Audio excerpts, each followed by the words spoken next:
Oh, Maître Gims. Oh, mais qu'est-ce que t'es bon. Tu chantes trop bien. Non. Non. Maman? Oui? Ah, j'arrive, attends. Aujourd'hui, les gens, on va parler de l'Euro 2016. On va parler de l'équipe de France. Parce que oui, est-ce que la France a une chance de remporter le trophée? On va voir ça dans cette vidéo tout de suite. Déjà, il y a une chose à savoir. C'est qu'il y a 6 équipes favorites pour un gagnant. Je vais parler du Portugal. Portugal, très bon, avec un Cricri en très grande forme. Mais bon, on sait déjà que c'est pas un joueur qui va faire la différence. On a l'Angleterre.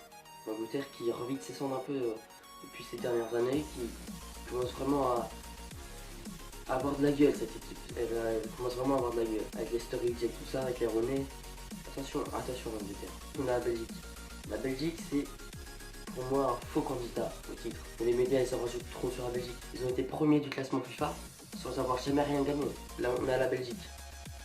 On a l'Allemagne, championne du monde en titre, mais qui est quand même, depuis cette dernière année là, en dessous de sa forme habituelle, en dessous de la forme qu'elle avait avant la Coupe du Monde 2014. Là, c'est plus l'Allemagne de 2014 qu'on a ici, mais ça reste quand même un très bon candidat aussi. On a qui d'autre? On a la France, et notamment la France, avec une jeune équipe qui se fait depuis à peu près la Coupe du Monde 2014. Ça fait 2 ans qu'elle est habituée à jouer entre elles. Je pense qu'elle a du potentiel, cette équipe, elle a beaucoup de potentiel. Et même si elle ne gagne pas l'Euro cette année, je peux vous dire qu'à la prochaine Coupe du Monde, ça va faire très très bien. Donc la France est quand même un candidat au titre, faut pas l'oublier. L'Espagne, championnat titre. Donc même si elle a perdu son dernier match contre la Géorgie, je crois 1-0, c'est quand même une très belle équipe qui revient à toutes ses cendres aussi, hein, parce qu'en 2014 elle a raté sa Coupe du Monde mais complètement. Et là depuis cette dernière année, franchement elle commence à se former, à faire une très belle équipe, à retrouver le jeu un peu du Barça qu'il a fait en 2010.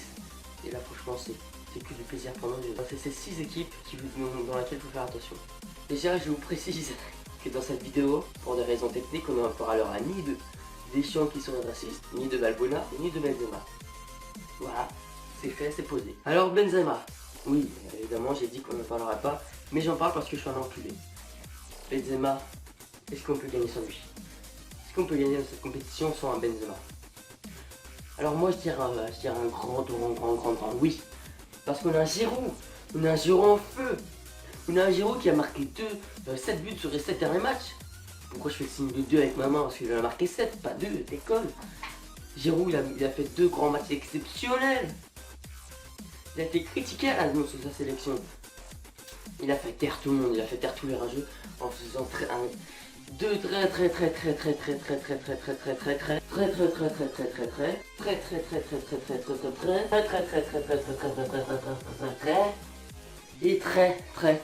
gros match. Putain, je suis soufflé. Tout ça pour dire que vous inquiétez pas, Giroud va remplacer Benzema, Giroud va faire le taf. Et ça, j'en suis sûr. Le reste de l'attaque, Griezmann, Payet, il faudra qu'ils soient en feu pour gagner le trophée. Il faudra que toute l'équipe soit en feu de toute façon pour gagner le trophée. Mais surtout Griezmann et Payet. Mais bon, surtout Payet, il l'a montré ces derniers temps avec l'équipe de France, il a été énorme. Énorme qu'il a été Payet et je ne me fais pas de soucis pour Payet. En ce qui concerne Griezmann, peut-être un peu plus avec sa victoire, avec sa défaite en Champions League. Mais bon, il faudra qu'il soit vraiment en feu pour l'Euro, sinon on risque pas de le donner. Notre milieu, je le trouve très très bon. Et pourquoi? Parce que je dirais même qu'on a l'un des meilleurs milieux d'Europe. Avec un Pogba en très grande forme ces temps-ci, avec la nouveauté qu'apporte N'Golo Kanté à l'équipe de France, putain lui il apporte, je peux vous dire qu'il apporte beaucoup à l'équipe de France. Et avec Matuidi, la pièce maîtresse de cette équipe, il sait défendre tout comme marquer, faire des passes décisives, c'est un mec, il sait tout faire et c'est bien d'avoir un mec comme ça dans son équipe. Qui est le point faible de l'équipe de France, pour ma part, c'est la charnière centrale. Parce que déjà on a mis la Varane, le pilier de l'équipe de France, en défense en tout cas, et ni la jeunesse de Kurtzuma. Là, ce qui fait qu'on a une charnière centrale inédite qui n'a jamais joué ensemble, ou alors très peu. On a Rami Koscielny. Alors, s'ils font un match comme ils ont fait contre le Cameroun, je peux vous dire qu'on a raté l'Euro. Par contre, s'ils font un match rassurant comme contre l'Écosse, qui a été une très bonne charnière, ils ont très bien joué contre l'Écosse, là on peut prédire un bon Euro. Mais franchement, Cette charnière me fait très peur parce qu'elle peut être très bonne, tout comme très mauvaise. À droite, on a qui? On a Bakary Sagna. Bakary Sagna qui a fait de très bons matchs préparatifs avec l'équipe de France. Il a contribué à pas mal de nos buts avec ses centres parfaits. Et ça, je peux vous dire que pour une défense, c'est le pied. C'est le pied d'avoir un mec comme ça. Et même pour les attaquants. Pour les attaquants, c'est le pied d'avoir un mec comme Bakary Sagna. Et je pense qu'il a mérité sa place ces derniers temps avec l'équipe de France. À gauche, on a qui? On n'a pas de Evra. Patrice Evra, c'est un mec indispensable à l'équipe de France parce qu'il apporte une expérience à l'équipe de France. Il est quand même vieux, il a 33 ans, il me semble. Et je pense qu'il remet les pieds sur terre pas mal de nos joueurs en équipe de France, à tous nos jeunes. Je pense à Griezmann, Coman et tous les trucs mecs comme ça. Et c'est toujours quelqu'un bon en équipe de France. Il a toujours été régulier ces derniers temps. Et c'est plus le même qu'en 2010, le mec qui faisait des grèves et tout ça. Là, il se bat pour l'équipe de France et ça se voit sur le terrain. Et maintenant, notre capitaine, notre élément le plus important de l'équipe, j'appelle à la barre Hugo Lloris.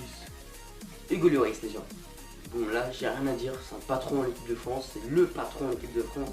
C'est l'un des meilleurs goals d'Europe, l'un des meilleurs goals au monde. Voilà, c'est un mec indispensable à l'équipe de France et heureusement qu'il est là. Si l'équipe de France est à son meilleur niveau, venir en finale ou obligatoirement, il faudra vraiment qu'elle soit à son meilleur niveau pour gagner. Et franchement, je crois en vous, l'équipe de France. Je crois en vous et je vous souhaite bonne chance.